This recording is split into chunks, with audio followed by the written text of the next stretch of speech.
Origin coconut oil pure ಇದೆಯಾ ಇಲ್ವಾ ಅಂತ ಮನೇಲೇ ಟೆಸ್ಟ್ ಮಾಡ್ಬೋದಾ? 100% ಪ್ಯೂರ್ ಇದೆಯಲ್ವಾ ಅಂತ ಮನೆ ಟೆಸ್ಟ್ಗಳಿಂದ ಗೊತ್ತಾಗಲ್ಲ. ಆದರೆ ಈ ಕೆಲವು ಟಿಪ್ಸ್ಗಳನ್ನ ಫಾಲೋ ಮಾಡಿದ್ರೆ ನೀವು ಆಯಿಲ್ ಅಡಲ್ಟ್ರೇಷನ್ ಆಗಿಲ್ವಾ ಅಥವಾ ಆಯಿಲ್ ತುಂಬ ಕೆಟ್ಟದಾಗಿದೆಯಾ ಅಂತ ಕಂಡಿಡ್ಕೋಬಹುದು. ಮೊದಲನೇದು ಫ್ರಿಡ್ಜ್ ಟೆಸ್ಟ್.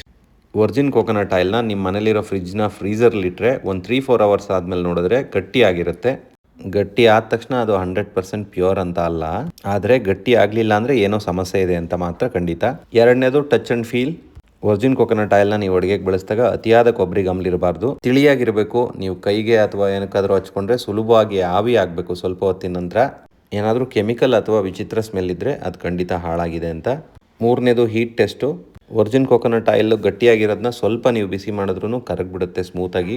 ಒಂದು ನೆನಪಿರಲಿ, ಈ ಟೆಸ್ಟ್ಗಳು 100% ಪ್ಯೂರ್ ಇದೆಯಾ ಅಲ್ವಾ ಅಂತ ಕನ್ಫರ್ಮ್ ಮಾಡಲ್ಲ, ಆದರೆ ಅಡಲ್ಟ್ರೇಷನ್ ಇದ್ದರೆ ಹೆಲ್ಪ್ ಮಾಡುತ್ತೆ ಕಂಡುಹಿಡಿಯೋಕ್ಕೆ. 100% ಪ್ಯೂರಿಟಿ ಗೊತ್ತಾಗಬೇಕಂತಂದರೆ ಅವರು ರೆಗ್ಯುಲರ್ ಆಗಿ ಟೆಸ್ಟಿಂಗ್ ಮಾಡಿಸ್ತಿದ್ದಾರಾ, ಹೈಜಿನಿಕ್ ಆಗಿ ಪ್ರೊಡಕ್ಷನ್ ಮಾಡಿಸ್ತಿದ್ದಾರಾ ಅಂತ ತಿಳ್ಕೋಬೇಕು.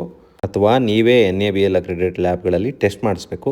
ನಿಮ್ಗೇನಾದರೂ ಅತ್ಯುತ್ತಮ ಕ್ವಾಲಿಟಿ ಒರಿಜಿನ್ ಕೊಕೊನಟ್ ಆಯಿಲ್ ಬೇಕಿದ್ರೆ ನಮ್ಮ ವೆಬ್ಸೈಟಲ್ಲಿ ಆರ್ಡರ್ ಮಾಡಿ, ಕ್ಯಾಶ್ ಆನ್ ಡೆಲಿವರಿ ಇದೆ. Thank you. ಇದು ಇವತ್ತಿನ ಎಪಿಸೋಡು ಒರಿಜಿನ್ ಕೊಕೊನಟ್ ಆಯಿಲ್ ಸೀರೀಸಲ್ಲಿ. ನಿಮ್ಗೆ ಇಷ್ಟ ಆಗಿದ್ರೆ ಈ ರೀಲ್ ಶೇರ್ ಮಾಡಿ.